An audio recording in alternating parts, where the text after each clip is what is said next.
Gold trusted gold buyers తాకట్టులో ఉన్న బంగారాన్ని విడిపించి ఈ రోజు ఉన్న మార్కెట్ ధరకే కొనబడును. మరిన్ని వివరాలకు సంప్రదించండి 7771077720. ఎస్, ఫోక్ సింగర్ గడ్డం రాజు కూడా బలవన్ మన్నానికి పాల్పడ్డాడు. ఈ క్రమంలోనే తన వైఫ్ పేరు చెప్పుకొని కూడా అతను తన ఇంట్లోనే బలవన్ మన్నానికి పాల్పడి మరి చనిపోయాడు. మనతో పాటు వాళ్ళ వైఫ్ కూడా ఉంది. ఒకవైపు గడ్డం రాజు కూడా ఒక వీడియో రిలీజ్ చేయడం, అంటే తను చనిపోవడానికి కూడా కారణము తన వైఫే అంటూ కూడా చెప్పుకుంటూ వచ్చాడు. నేను చనిపోతున్నాను, ఎంతో టార్చర్ అనుభవించాను, ఈ క్రమంలోనే నాకు చాలా ఇబ్బంది అయిందంటూ కూడా వాళ్ళ భర్త చెప్పుకుంటూ వచ్చిన పరిస్థితి. మనతో పాటు వాళ్ళ భార్య ఉంది, ఒక్కసారి మాట్లాడదాము. ఏంటి భార్య పేరు సౌందర్య మనతో పాటు ఉంది. నమస్తే అండి. క్షమించండి ఈ టైంలో ఇబ్బంది పెడుతున్నట్టు, కానీ అనేక ఎలిగేషన్స్ మీ పైన వస్తున్నాయి. మీ వల్లనే అతను చనిపోయాడంటే అనేక ఆరోపణలు వినిపిస్తున్న సిచ్యువేషన్, ఏం చెప్తారు? అసలు ఆయన చనిపోతాడని నేను కూడా అసలు అనుకోలేదు. అనుకోకుండా ఆయన చిన్న చిన్న గొడవల వల్ల అన్నీ మనసులో పెట్టుకొని ఆయనే నాకు తెలియకుండానే ఆయన హ్యాంగ్ చేసుకొని చనిపోయాడు. అసలు ఆయన అట్లా చేసుకుంటాడని నేను కూడా అస్సలు అనుకోలేదు మేడం.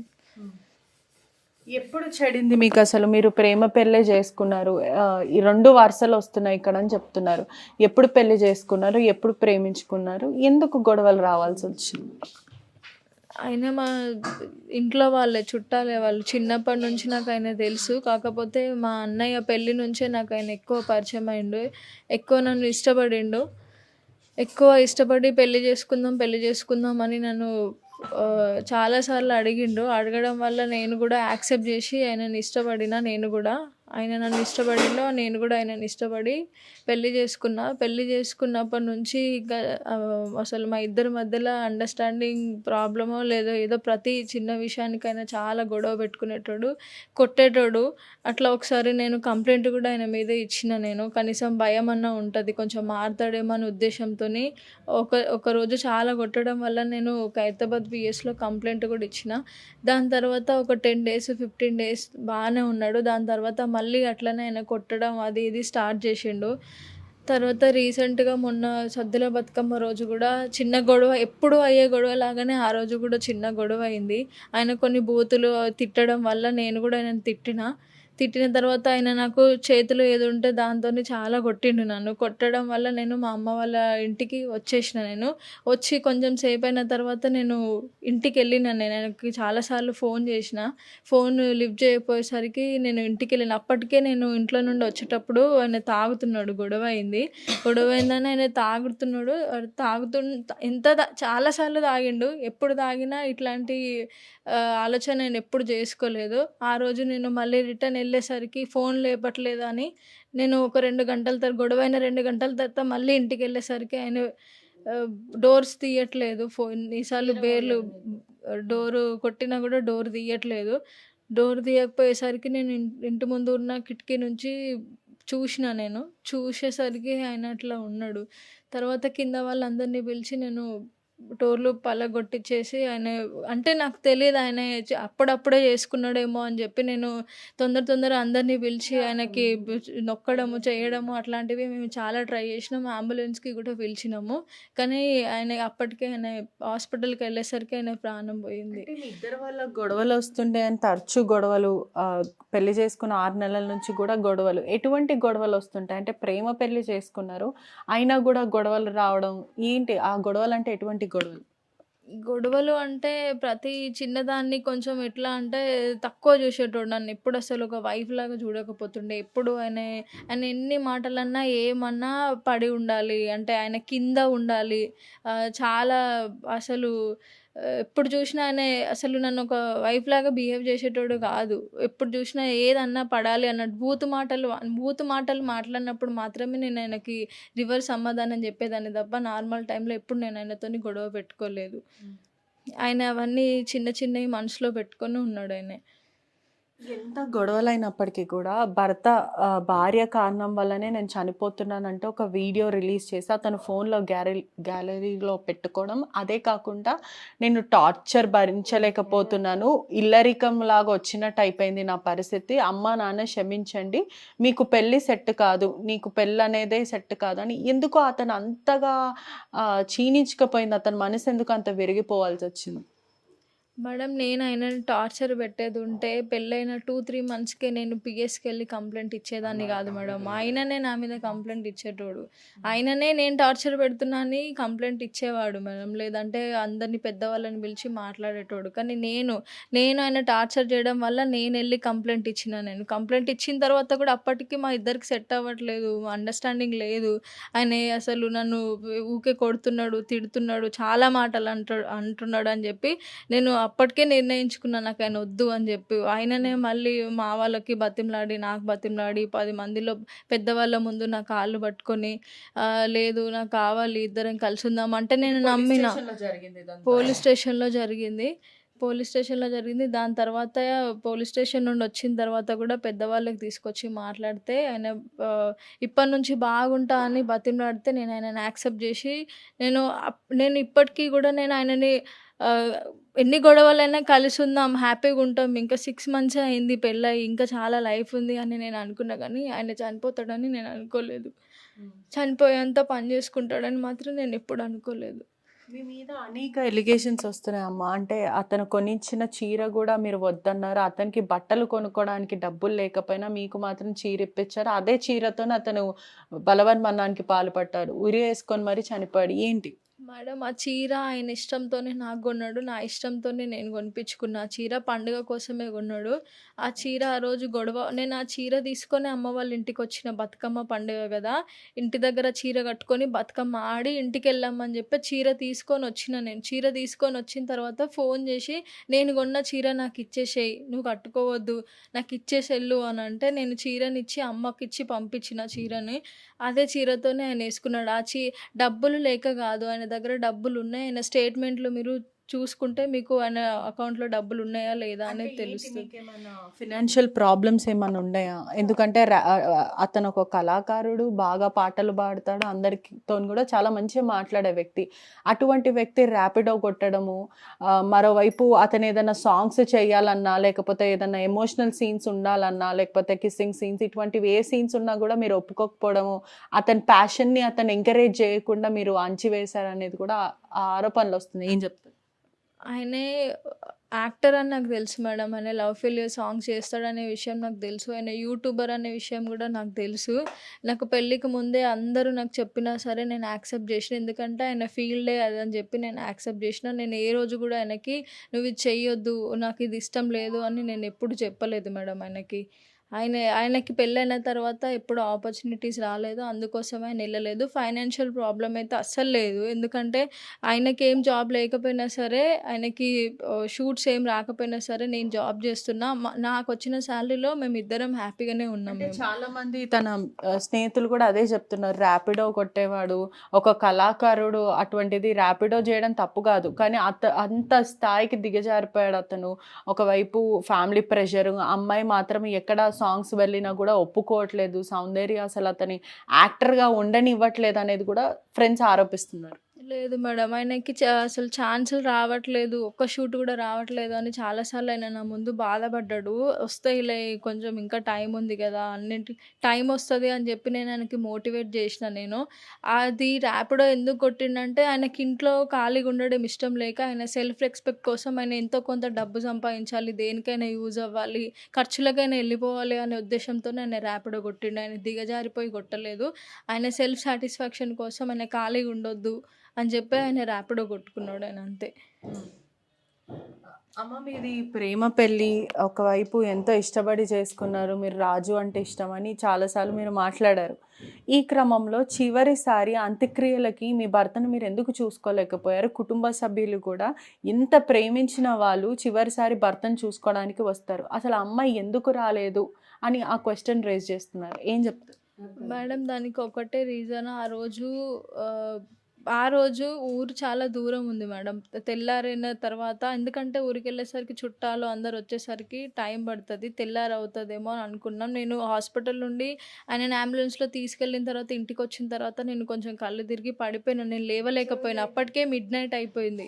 మిడ్‌నైట్ అయిపోయింది ఒకటి అండ్ వచ్చేటప్పుడు అమ్మ వాళ్ళకి గూడా అందరికీ గూడా పోలీస్ వాళ్ళు ఒకటి చెప్పడము, తర్వాత వాళ్ళ ఇంట్లో వాళ్ళ రిలేటివ్స్ ఎవరైతే ఉన్నారో వీళ్ళ ఇంట్లో ఎట్లా ప్రాణం పోయిందో వాళ్ళ ఇంట్లో గూడా మేము ప్రాణం తీస్తాం. వాళ్ళైతే రాని ఊర్లో అడుగు పెట్టని అని వాళ్ళు బెదిరించడం వల్ల అప్పటికి మిడ్‌నైట్‌కి నేను ఎళ్ళమని అమ్మ వాళ్ళతోని మాట్లాడుతునే లోపు వాళ్ళు ఇట్లాంటి మాటలు చెప్పిర్రు అని వాళ్ళు భయపడి నిన్ను పోగొట్టుకోలేం బిడ్డ అని వాళ్ళు నన్ను కొంచెం ఎమోషనల్ అయ్యేసరికి నేను గూడా ఆలోచించి ఆగిపోయినా. అప్పటికి ఆయన వీడియోస్ అవన్నీ గూడా వస్తున్నాయి. ఆయన దానం చేసేసిర్రు అయిపోయింది అనే విషయం అప్పటికి తెలిసిపోయింది నాకు. నేను లేచేసరికి ఆ విషయం తెలిసిపోయింది. ఏదేమైనప్పటికీ అమ్మ, ఇప్పుడు ప్రేమించిన వ్యక్తులు చనిపోయారు అని అంటే దాని కాన్సిక్వెన్సెస్ ఏదైనా సరే, మన ప్రాణం పోతుంది లేకపోతే ఇంకా వాళ్ళు ఎదుట వాళ్ళు మనం కొట్టడానికి ప్రయత్నిస్తున్నారని ఇటువంటివి ఏది అనుకున్నా కూడా మనం చివరిసారి చూసుకోవాలి అనేది ఉంటుంది కదా, ఆ ప్రేమ అనేది ఉంటుంది కదా.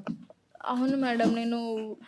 నేను మా వాళ్ళ మాటలు అంటే వాళ్ళు బాధపడుతున్నారని నేను విని ఆగిపోయినా గానీ, నేను చాలా బాధపడ్డా మేడం. ఎందుకంటే నేను వెళ్ళాల్సింది. దానికి మాత్రం నేను తప్పు చేసినా అది నేను ఒప్పుకుంటున్నా మేడం. నేను కావాలని మాత్రం వెళ్ళకుండా లేను. కొంచెం ఇంట్లో వాళ్ళు బాధపడుతున్నారు. ఇట్లాంటి గొడవలు ఆయన చనిపోయిండు, కళ్ళ ముందు లేడు. అందరూ ఖచ్చితంగా కోపంలో ఉంటారు అనే విషయం వల్ల నేను ఆగిపోయినా తప్ప ఆయనని చూసుకోలేక కాదు. లాస్ట్ మూమెంట్ వరకి ఆయనది పోస్ట్‌మార్టం అయిపోయి ఆయనని అంబులెన్స్‌లో ఇచ్చే వరకి మార్చురీ వరకి ఉన్నా. నేను అంబులెన్స్ ఎనకాల గూడా పరిగెత్తిన.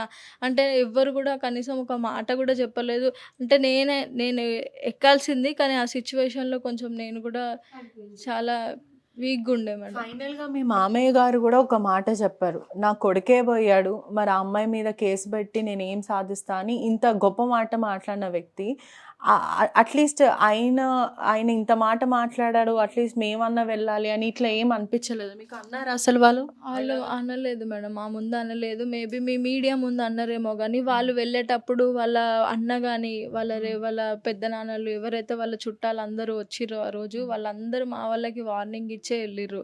అందుకోసమే భయపడే వెళ్ళలేదు. భయపడి అనంటే ప్రాణం పోయింది గదా!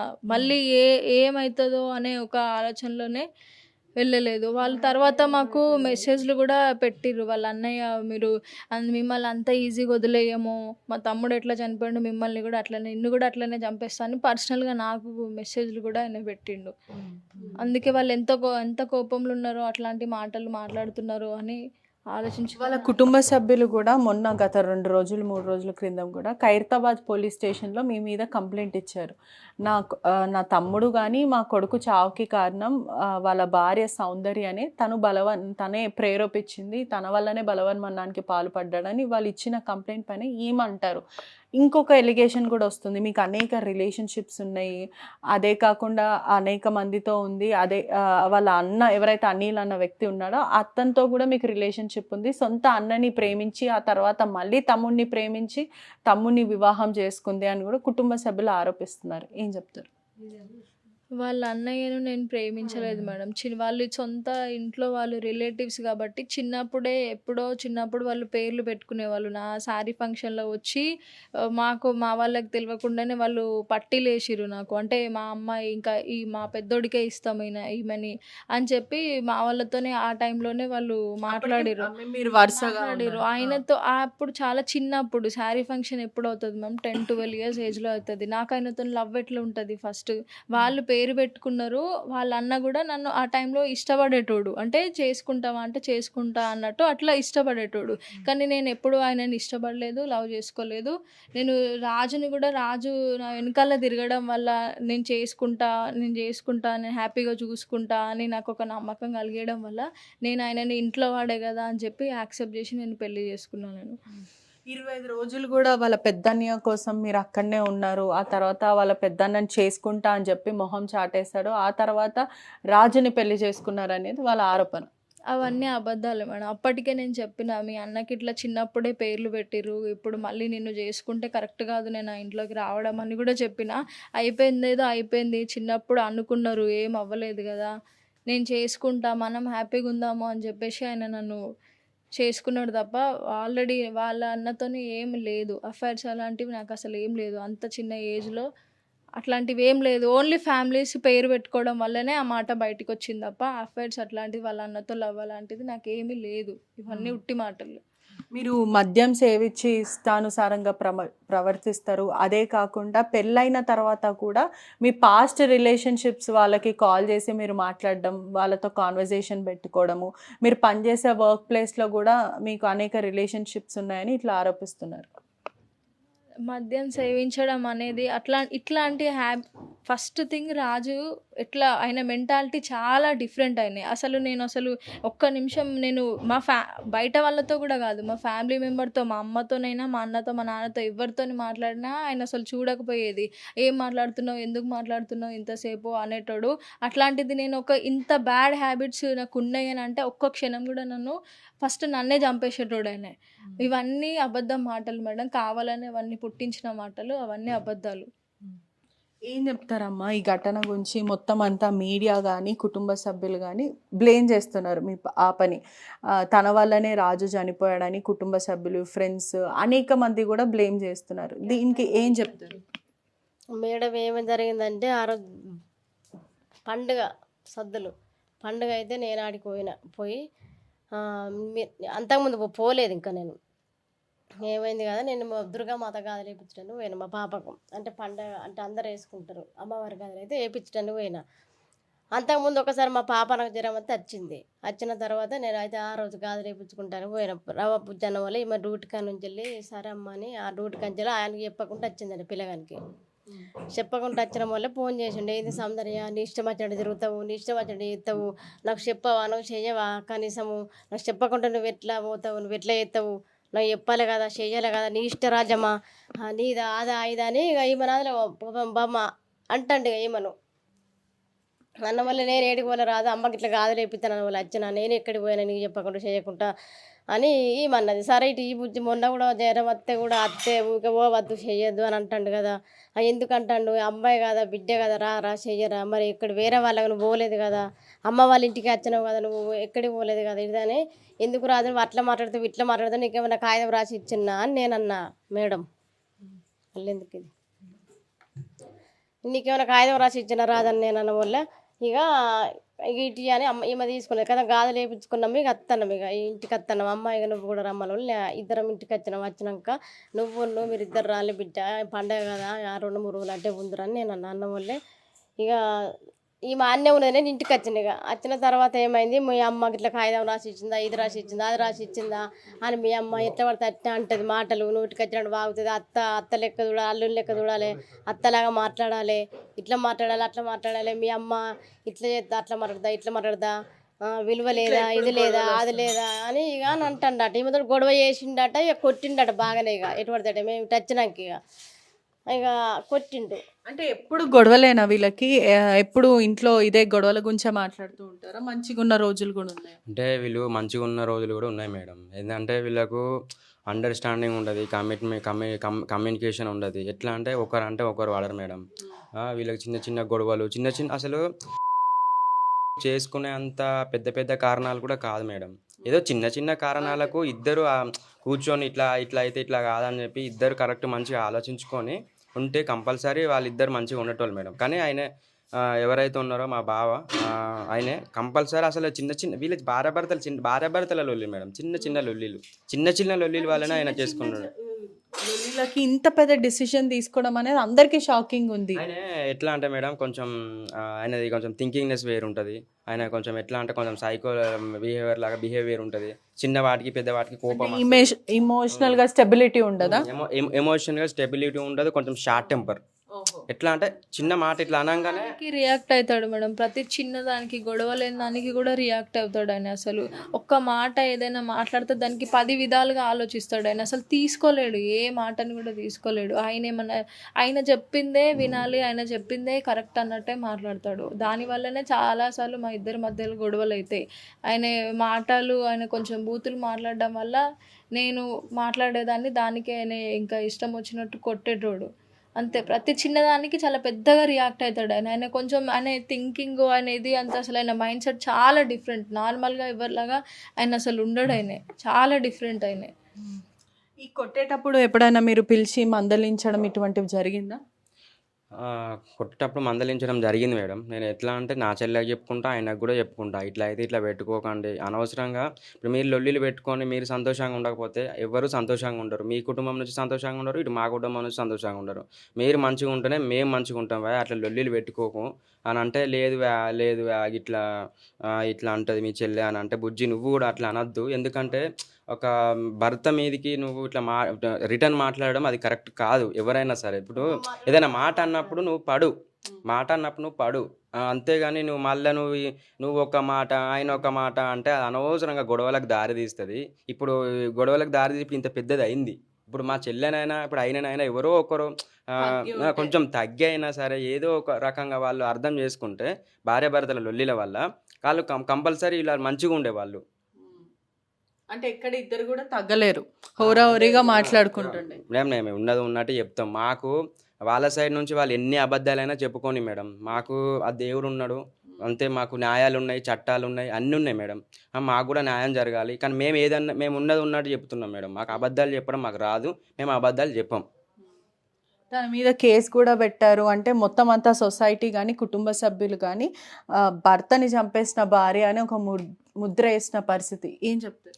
భర్తను చంపిన భార్య అని అంటే అతను అయినే కుటుంబం గురించి ఆలోచించకుండా, పిల్లం గురించి ఆలోచించకుండా, ఎవరి గురించి ఫ్యామిలీ గురించి ఆలోచించకుండా అయినా చేసుకున్న అతను చేసుకున్నది మేడం. మేము కావాలని చెయ్యలేదు. ఇప్పుడు మేడం నేను ఒకటే చెప్తున్నా మేడం, ఆయనకు నచ్చకపోతే పెద్ద మనుషుల దగ్గర నువ్వు పిలిపించుకో, లేదంటే police station already police station మేము కేసు కూడా పెట్టడం జరిగింది. ఆల్రెడీ మేము విడాకుల దాకా కూడా పోయినాం. పోతే వాళ్ళే వచ్చి కాలేలో వాడు ఇంకా మేము చేసుకుంటాం ఇక అయిపోయింది కదా, లొల్లి అయిపోయింది కదా, మార్పించుకుంటాము, మంచిగా మారుతాడు అని చెప్పి వాళ్ళే రావడం జరిగింది. ఇంకోటి ఏంటంటే మా చెల్లెనైతే చంపలేదు. ఎందుకంటే అతనికి ఆయన అనవసరంగా ఒక రాంగ్ స్టెప్ వేసిండు. ఎందుకంటే ఆయన కొంచెం ఆలోచించుంటే నువ్వు విడాకులు తీసుకొని వేరే అమ్మాయిని తీసుకొని బతుకు.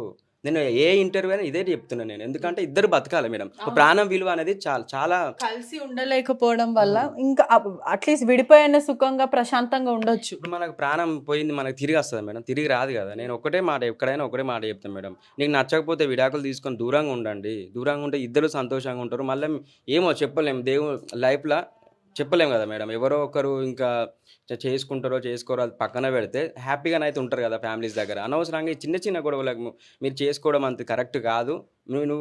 నీకు నచ్చకపోతే నువ్వు విడాకులు తీసుకొని హ్యాపీగా మీ ఫ్యామిలీతో ఉన్నా కూడా బాగుండు, నువ్వు మంచిగా ఉండటం అని నేను కోరుకుంటాను. ఎందుకంటే వాళ్ళు నాకు దగ్గర కుటుంబం. వాళ్ళు మాకు ఇదే మాట చెప్పారా? నేను మీడియాలో చెప్పాను మేడం.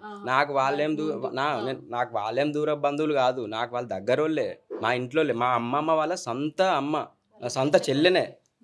సొంత చెల్లెనే, మాకు దగ్గర వాళ్ళే. వాళ్ళ మీద మేము మళ్ళీ ఇట్లా మీడియా వచ్చిన తర్వాత వాళ్ళు అట్లా ఇట్లా వాళ్ళు తప్పు ఇవన్నీ మేము చెప్పాం. ఎందుకంటే మేము ఉన్నట్టే చెప్తాం. మీరు ఇప్పుడు మాట్లాడుతున్నారు కానీ వాళ్ళ కుటుంబం అంతా అనేక ఆరోపణలు ఇస్తున్నారు. అంటే మీ కూతురు పైన ఎఫైర్స్ అంటున్నారు, మీ చెల్లి పైన, దాని తర్వాత తినే చంపింది, చాలా విషయాలు వస్తున్నాయి. లేదు మేడం, ఇప్పుడు ఎందుకంటే వాళ్ళ ఇంట్లో ఇప్పుడు ఎవరి ఇంట్లోనైనా చావు జరిగినప్పుడు కంపల్సరీ వాళ్ళు ఏదో ఒకటి అనడం జరుగుతుంది. కోపంలో వాళ్ళు బాధలో ఉన్నారు మేడం. మేము కూడా సరే ఇక బాధల్లో ఉన్నారు కదా అని మేము ఎక్కువ ఇంటర్వ్యూ ఇవ్వట్లేదు మేడం. ఎందుకంటే ఆల్రెడీ మా చెల్లె మీద నెగిటివ్ అయిపోతుంది. ఎవ్వరూ మాకు న్యాయం చేయట్లేదు మేడం. అందుకే మేము కూడా వీడియోస్ బయటికి రావట్లేదు. వాళ్ళే చేస్తున్నారు. సరే చెయ్యని ఇక బాధలో ఉన్నారు కదా సరే అన్నట్టు మేము ఉంటున్నాం. కానీ వాళ్ళకి మళ్ళీ మేము రిటర్న్గా చేయడము అది చేయడము, వాళ్ళు అట్లా అసలు వాడు వేస్ట్ కాడు వాడు అని చెప్పి మేమైతే ఎప్పుడు అనలేదు ఆయన. ఇంకోటి ఏంటంటే మా బావ కొంచెం డ్రింకర్, ఆయన తాగుతాడు, సీరియడ్లు తాగుతాడు, ఆయనకు అలవాట్లు ఉన్నాయి. ఇంకోటి ఆ రోజు తాగే చేసుకున్నాడు. అది ఆ రోజు తాగాడు మేడం. అప్పటికి ఆ గొడవయ్యేటప్పుడు బియర్స్ తాగుతున్నాడు. అప్పటికే ఇంట్లో ఉండేనా 3 బియర్స్ ఉన్నాయి, ఫ్రిడ్జ్ లో 2 ఉన్నాయి. ఫ్రిడ్జ్లో 2 బియర్స్ ఉన్నాయి. బయట ఆయన తాగుతున్నప్పుడు ఒకటి కనిపించింది. తర్వాత నాకు తెలిసిన వాళ్ళు మా రిలేటివ్స్ వైన్ షాప్ దగ్గర కూడా చూసి చెప్పారు. అక్కడ కూడా కూర్చొని కొంచెం సేపు దాకా తాగేసి వచ్చిండు. అంటే నేను లేని టైంలో అక్కడికి వెళ్ళి తాగేసి ఇంటికి కూడా తెచ్చుకున్నాడు. నేను ఇంటికి వెళ్ళేసరికి అప్పటికైనా తాగుతున్నాడు. తాగైతే ఉన్నాడు. ఖచ్చితంగా ఆయన తాగి ఆయన చాలా ఎమోషనల్‌గా ఫీల్ అయ్యి, ఆ తాగిన మైకంలో అసలు ఆయన కావాలని చేసుకున్నాడా, అనుకోకుండా చేసుకున్నాడో గానీ, అది నేను లేని టైంలో ఆ ఫొటోస్ ఉన్నాయి కదా, అవన్నీ రూమ్‌లో పంపి మేడంకి. ఆ టైంలో నేను లేని టైంలో ఎమోషనల్‌గా అయ్యి తాగిన మైకంలో ఆయనే చేసుకున్నాడు. ఒక్క నిమిషం కూడా నా గురించి కానీ, వాళ్ళ పేరెంట్స్ గురించి కానీ ఆయన ఆలోచించకుండా చేసుకున్నాడు మేడం. దీంట్లో అసలు ఆయన అట్లా చేసుకుంటాడు అని అంటే, అసలు ఏ రోజు ఎన్నిసార్లు గొడవైనా ఎప్పుడు కూడా అట్లా ఆయన థింక్ చేయలేదు. కానీ ఆ రోజే ఆలోచించుకున్నాడు. ఆయన అంత ఆలోచించుకునే అంత పెద్ద గొడవ కూడా కాదు అసలు ఆ రోజు. ఆయన ఎందుకు ఆలోచించుకున్నాడో, ఎందుకు చేసుకున్నాడో అందరినీ బాధ పెట్టి చేసుకున్నాడు మేడం ఆయనైతే. మీ ఫోన్ రికార్డింగ్స్ కూడా చాలా వైరల్ అవుతున్నాయి. ఫోన్ రికార్డింగ్స్, సీసీటీవీ ఫుటేజ్ అవంతా ఏం చెప్తారు? ఆ ఫోన్ రికార్డింగ్ రిలీజ్ చేసిర్రు. కానీ ఆ రికార్డింగ్కి ముందు కొంచెం కన్వర్జేషన్ అయ్యింది. నేను కొంచెం ఆయనతో ఏడ్చుకుంటూ మాట్లాడిన, నువ్వు చేసుకున్న గొడవనే కదా, నువ్వు కొట్టడం వల్లనే నేను బయటికి వచ్చిన కదా, నేను అయినా సరే నేను ఇంటికి వస్తా నువ్వు అని చెప్పి నేను కొంచెం పాజిటివ్గా నేను ఏడ్చుకుంటూ ఆయనతోని మాట్లాడిన, ప్రేమగా మాట్లాడిన. అదంతా కట్ చేసి వాళ్ళు ఏదైతే ఆయన మాట్లాడిండో, ఇది లాస్ట్ అది ఇది అని చెప్పి మాట్లాడిండో అదే చాలా కట్ చేసి వైరల్ చేసిర్రు మ్యామ్. దానికి ముందు కన్వర్జేషన్ ఉంది. ఒకవేళ కుదిరితే మీరు దయచేసి అది ఫుల్ రికార్డింగ్ తీసుకొని జనాలకి వినిపించేటట్టు పెట్టండి మేడం. సీసీటీవీ ఫుటేజ్ కూడా వైరల్ అవుతుంది. అతను ఊరి వేసుకోవడం, మీరు పరిగెత్తడము, అసలు ఏం జరిగింది అక్కడ? నేను గొడవ అయింది. నేను కొట్టిన తర్వాత నేను అమ్మ వాళ్ళ ఇంటికి వచ్చిన. అప్పటికే ఇంట్లో బతుకమ్మలు ఉన్నాయి, తీయాలి పండుగ కదా, సంవత్సరానికి ఒకసారి తీయాలి, తీయకపోతే మంచిది కాదు అంటే గొడవలు కూడా ఆ రోజు శారీ తీసుకొని నేను వచ్చిన. శారీ తీసుకొని వస్తే వచ్చిన తర్వాత శారీ ఇవ్వు అంటే నేను శారీ ఆయనకి ఇచ్చేసిన తర్వాత నేను అదే డ్రెస్ మీద ఆల్రెడీ బతుకమ్మ పేర్చి ఉంది అని చెప్పి. మీరెందుకు ఇచ్చేసారు? మీరు కూడా కోపంలో ఇచ్చేసారా లేకపోతే? కోపంలో కాదు మేడం. ఆయన ఒక్కొక్కసారి ఏం చేస్తాడంటే, ఆయనకు నచ్చని బట్టలు వేసుకోవద్దు, నచ్చకుండా ఏం చేయొద్దు, అసలు ఆయన నచ్చకుండా ఒక బొట్టు కూడా పెట్టుకోవద్దు. అవును, ఆయన ఇప్పించింది. అంత గొడవలు కూడా నేను ఆ గొడవ అయిన తర్వాత కూడా అదే కట్టుకొని నేను బతుకమ్మ ఆడదామని చెప్పి నేను తెచ్చుకున్నా. నేను కవర్లో, మీరు కావాలంటే సీసీటీవీ ఫుటేజ్ చూసుకోండి, కవర్లో నేను తెచ్చుకున్నా. జాకెట్ కూడా కుట్టించుకొని అదే కట్టుకుందామని. గొడవ అయినా సరే, నన్ను కొట్టినా సరే, నేను ఇంటికి వచ్చినా సరే, నేను మళ్ళీ ఆయన దగ్గరికి వెళ్ళి ఆయనతోనే ఉందాము అన్నట్టు నేను అనుకున్నా. తర్వాత ఇద్దరం కోపంలో ఉన్నాం, కలిసి ఉందామని అనుకున్నా. నేను చెప్తుంటే కూడా చాలా టాక్సిసిటీ కనిపిస్తుంది. కొట్టినా కూడా ఎందుకు కొట్టాల్సి వచ్చింది? ఇప్పుడు ఎవరినెవరు కొట్టుకోకూడదు, ఏ రిలేషన్షిప్ అయినా. ఆ చెయ్యి వేయాల్సిన అవసరం ఎందుకు వచ్చింది అంటే మేడం, ఫస్ట్ ఆ రోజు నేను బతుకమ్మ పండుగ రోజు నేను 9 అవుతుంది నాకు ఆఫీస్ నుండి వచ్చేసరికి. చాలా సార్లు కొట్టాడు. ఎప్పుడైనా మేడం పెళ్ళి కాకముందు నుంచే ఆయన కొట్టిండు మేడం. కొడితే మా చెల్లె మాకు చెప్పుకోలేదు. ఎందుకంటే చెప్తే మళ్ళీ ఎక్కడ గొడవలు అవుతాయి అని చెప్పి చెప్పలేదు. అప్పటికైనా మా చెల్లెకి మేము చెప్పినాం, బుజ్జి పెళ్లి కాకముందే ఇన్నిసార్లు కొడుతుండు, నువ్వు చేసుకున్నావు అనుకో అనవసరంగా లైఫ్ మొత్తం స్పాయిల్ అయిపోతుంది, నువ్వు చేసుకోక బుజ్జి అని అంటే, లేదురా పెళ్ళి అయిన తర్వాత మారుతాడు అని చెప్పి మమ్మల్ని ఒప్పించుకున్నది. సరే అని చెప్పి మేము చేయడం జరిగింది. మళ్ళీ పెళ్ళైన తర్వాత కూడా అసలు అవి దెబ్బలు కాదు మేడం, దగ్గర ఒక నెలకు పెళ్ళైన రెండో రోజుకే కొట్టిండు మేడం. ఒక 10 సార్లు. ఊరుకోలేదా అసలు? ఎందుకు ఆడపిల్ల మీద చెయ్యడం ఏంటి? భార్యగా నువ్వు కట్టుకున్నావు, ఎలా కొడతావు అని మీరు అడగలేదా? మేము అడిగినాం మేడం, అడిగాము. అతనికి చెప్పాను, మా చెల్లెకి నేను చెప్పినా మేడం. తర్వాత మేము పోలీస్ స్టేషన్ కూడా పోయినాం మేడం. పోలీస్ స్టేషన్కి పోయి కూడా కేసు పెట్టడం జరిగింది. మేము చెప్తాం, ఎందుకంటే అట్లా కొట్టుకోవద్దు. ఎందుకంటే నాకు మ్యారేజ్ అయింది మేడం, నా లైఫ్లో నేను ఉంటా, నాకు బిజీ ఉంటుంది, ఇప్పుడు నా రెస్పాన్సిబిలిటీ నాకు ఉంటాయి. మా అందరం వేరు అయినా మేడం, అందరి వేరు లైఫ్లే. అంటే మేమన్నా అయినా కూడా ఇప్పుడు నేను లొల్లి అయితే నేను పోయి అట్లా చెయ్యకు రాజు, అట్లా అది కరెక్ట్ కాదు. ఎందుకంటే నువ్వు అనవసరంగా ఇప్పుడు చిన్న నువ్వు చేసుకుంటే పెద్దగా అయిపోతే అట్లా చెయ్యొద్దు, అది కొట్టడం కూడా కరెక్ట్ కాదు అని చెప్పి కూడా నేను చాలాసార్లు చెప్పడం జరిగింది మేడం. ఇంకోటి అసలు మా చెల్లెని చాలా చిత్రహింసలు పెట్టిండు మేడం. అట్లా ఇంకోటి ఆ రోజు సూసైడ్ చేసుకునే ముందు కూడా హెల్మెట్తో కొట్టిండు మా చెల్లెను. హెల్మెట్తో కొడితే ఇక్కడ చూపెట్టది, అది మొత్తం అణిగిపోయింది. అది ఆ భయంతో మా చెల్లి వచ్చి ఇక్కడే ఉంది. ఇంకా మేము సరే బుజ్జి ఇంత కొడతాడు కదా, అప్పటికి 9:30 అవుతుంది. ఎల్లక బుజ్జి అనవసరంగా నువ్వు పోయినావంటే మళ్ళీ ఇంకా కొడతాడు నిన్ను అన్నట్టు మేము మాట్లాడడం జరిగింది. అంటే భయంతో, ఎందుకంటే ఇప్పుడు మళ్ళీ కొట్టి ఉన్నాడు, తాగి ఉన్నాడు మేడం. మళ్ళీ అక్కడికి పోయిన తర్వాత మళ్ళీ కొట్టడు అన్న గ్యారంటీ మాకు లేదు. ఆల్రెడీ పెళ్ళికి ముందు కొట్టిండు, పెళ్లి తర్వాత కొట్టిండు, మళ్ళీ మొన్న కూడా కొట్టిండు. అట్లా అని చెప్పి మా చెల్లె పోకుండా ఉండడు అసలు ఉంది, కానీ లేకపోతే కంపల్సరీ ఆ రోజు పోయేది. అదే తప్పు 3 నెలల 20 సార్లు కొట్టిండు పెళ్ళైనాక. 20 సార్లు కొడితేనే మేము కేసు పెట్టినాం ఆయనకు.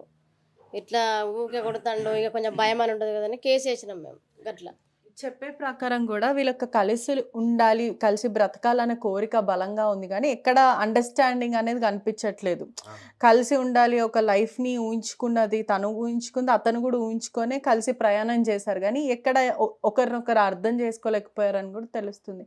ఫైనల్గా ఏం చెప్తారమ్మా మీరు రాజుకు కానీ, రాజు కుటుంబ సభ్యులకు కానీ, ప్రేక్షకులకు కానీ ఆర్టీవీ ద్వారా ఏం చెప్తారు?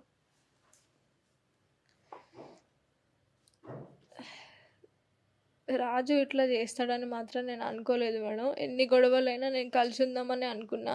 ఆ రోజు ఆయన అంత పెద్ద ఆలోచన తీసుకుంటాడు అని కూడా నేను అనుకోలేదు. అప్పటికే నేను ఇంటికి వెళ్ళేసరికి ఆయన అట్లాంటి ఇది చేసుకున్నాడు. ఆయన ఒక్క నిమిషం ఆయన ఆలోచించాల్సింది, ఎందుకంటే పెళ్ళయి 6 months అవుతుంది, ఇంకా చాలా లైఫ్ ఉంది అని ఆయన ఆలోచించాల్సింది.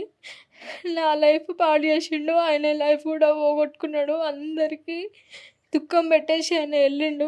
ఇట్లాంటి పనులు ఎవరు చేయొద్దు. ఒకవేళ నేను అంత ఇష్టం లేకపోతే ఆయన నన్ను వదిలేసి వాళ్ళ అమ్మ వాళ్ళ ఇంటికి వెళ్ళో, వాళ్ళ ఫ్రెండ్స్ దగ్గరికి వెళ్ళో, లేకపోతే నాకు విడాకులు ఇచ్చాయని ఆయన హ్యాపీగా, ఆయనకి నేను కాకపోతే ఆయనకి ఇంకా చాలా లైఫ్ ఉంది, ఇంకా మంచి లైఫ్ ఉంది. ఆయన నా లైఫ్ పాడు చేసిండు, ఆయన లైఫ్ పాడు చేసుకొని వెళ్ళిపోయిండు. ఇట్లాంటిది ఎవ్వరు అనవసరంగా ఆలోచించి అంత సడన్గా ఎమోషనల్గా తాగి కానీ ఇట్లాంటివి డెసిషన్స్ ఎవరు తీసుకోవద్దని కోరుకుంటున్నా మేడం. వాళ్ళ కుటుంబ సభ్యులకి ఏం చెప్తారు అంటే, వాళ్ళు చాలా ఆరోపిస్తున్నారు, ఎంత ఏమైనప్పటికీ కూడా వాళ్ళ అత్త మామ రాజుకి తల్లిదండ్రులు, మీరు ఎంత కోల్పోయారో కుటుంబ సభ్యులు కూడా అంతే కోల్పోతారు. కొడుకుని కోల్పోయిన కడుపు ఇది కూడా ఉంటుంది. ఏం చెప్తారు? రాజు వాళ్ళ అమ్మ నాన్నకి నేను వాళ్ళ ముందు మేము ఎప్పుడు గొడవలు పెట్టుకోలేదు. మేము ఇద్దరం కలిసి ఉన్నప్పుడే ఎవరి ముందు మేము ఎప్పుడు ఎక్కువ అసలు గొడవలు పెట్టుకునేటోళ్ళం కాదు. ఎవరు లేని టైంలోనే చిన్న మాకు గొడవలు అయ్యేటివి. ఎన్ని గొడవలు అయినా కానీ నేను రాజు ఇట్లా చేసుకోవాలి, అది రాజుని పోగొట్టుకోవాలి అని అంత క్రూరంగా అయితే నేను ఎప్పుడు ఆలోచించలేదు. వాళ్ళు నాకు అంటే వాళ్ళ దగ్గర లేకపోయినా సరే వాళ్ళకి నా మీద నమ్మకం ఉండేది. అంటే నాతో ఉన్నాడు, చూసుకుంటా, నేను కూడా ఇష్టపడి చేసుకున్నా అని వాళ్ళకు ఉండేది. కానీ నేను లేని టైంలో ఆయనే చిన్న గొడవకి అంత పెద్దగా ఆలోచించుకొని ఆయన చేసుకున్నాడు తప్ప నేను కావాలని మాత్రం రాజుని పోగొట్టుకోలేదు. ఒకవేళ వాళ్ళు నేనే అని అనుకుంటే పర్వాలేదు, నన్ను క్షమించాలని నేను కోరుకుంటున్నా. నేను వెళ్ళకపోవడం కూడా తప్పే, చావుకి వెళ్ళకపోవడం కూడా నా తప్పే, లాస్ట్ దానికి వెళ్ళకపోవడం కూడా తప్పే. ఇంకా వాళ్ళు బాధలో ఉన్నారు, వాళ్ళు ఎన్ని తిట్టుకున్నా ఏం చేసినా నేను అన్నీ పడతా మేడం. ఇంకా నేను దానికంటే ఇంకేం చేయలేను, ఎందుకంటే కొడుకే వాళ్ళకి లేడు. నేను ఎన్ని చెప్పినా నేను ఇంకా వేస్ట్ అంతే. ఒకటి, గడ్డం రాజుని కోల్పోవడం కుటుంబ సభ్యులకు కూడా ఎంతో తీరని లోటనే చెప్పొచ్చు. ఒకవైపు తల్లికి కూడా కడుపుకోత మిగిలించారు, మరి అదే కాకుండా భార్యని కూడా ఒక్కసారి కూడా నా గురించి కానీ నా కుటుంబాన్ని గురించి కూడా రాజు ఆలోచించలేకపోయాడు. క్షణిక ఆవేశంలో అతను బలవన్మరణానికి పాల్పడ్డాడు. మేము చాలా బాధపడుతున్నాం, కానీ నా వల్ల చనిపోయాడు రాజు అనేది కూడా అవాస్తవము. కేవలం మాకు చెప్పాలి అంటే తీవ్రమైన మనస్తాపంకి గురై ఉండొచ్చు, ఎందుకంటే మేము అనేక గొడవలు పడుతున్నాం. తరచూ ఎన్ని రోజులు మేము ఆనందంగా ఉన్నామో అన్ని రోజులు కూడా మేము గొడవ పడుతూనే ఉన్నాము. కానీ కారణం మొత్తం నేనే అంటే కూడా నేను ఒప్పుకోను. ఖచ్చితంగా పోలీస్ విచారణలో కూడా ఇది ఇప్పటికే ఇన్వెస్టిగేషన్ కొనసాగుతుంది, నేను ప్రతిదీ కూడా ఫేస్ చేస్తానంటూ కూడా భార్య సౌందర్య చెప్పుకుంటూ వస్తుంది. ఏదేమైనప్పటికీ కూడా ఇటీవల కాలంలో భార్యాభర్తల గొడవలు అనేవి కూడా తరచూ వస్తున్నాయి, బలవన్మరణానికి పాల్పడుతున్నారు. ఎంత చిన్న విషయం వచ్చినప్పటికీ ఒక చిన్న గొడవకి కూడా ఏమాత్రం భార్య తట్టుకోలేకపోవడం, భర్త తట్టుకోలేకపోవడం, గొడవల మధ్యలో నించొని జీవితాన్ని ముందుకు సాగిద్దామనే ఆలోచన ఎవరికి ఉండట్లేదు. ఒకవేళ ఇబ్బందిగా పడుతున్నారు ఇరుపక్కన, ఒకవేళ భార్య అన్న భర్త అయినా ఎవరైనా ఈ రిలేషన్షిప్లో ఆ టాక్సిసిటీని గమనిస్తున్నట్టయితే ఖచ్చితంగా వాళ్ళు విడాకులు తీసుకోవడం మంచిదంటూ కూడా అనేక మంది చెప్తున్నారు. చెప్తున్న పరిస్థితి. కానీ ఇలా బలవన్మరణానికి పాల్పడము, జీవితాన్ని అలా మధ్యలో వదిలేయడం అది మోమాటికి తప్పు. కుటుంబ సభ్యులు కూడా ఎంతో ఆవేదన వ్యక్తం చేస్తున్నారు. తెలుగులో న్యూస్ కి ఫాస్టెస్ట్ యాప్ ఇప్పుడు టోటల్లీ న్యూ అవతార్లో జస్ట్ 5 సెకండ్స్ లో కంప్లీట్ న్యూస్. సోషల్ మీడియాలో ట్రెండ్స్ కి one stop solution. Live TV app voice search option తో ఇప్పుడే డౌన్లోడ్ చేయండి లేదా అప్డేట్ అయిపోండి. యాప్ లింక్ డిస్క్రిప్షన్ లో ఉంది.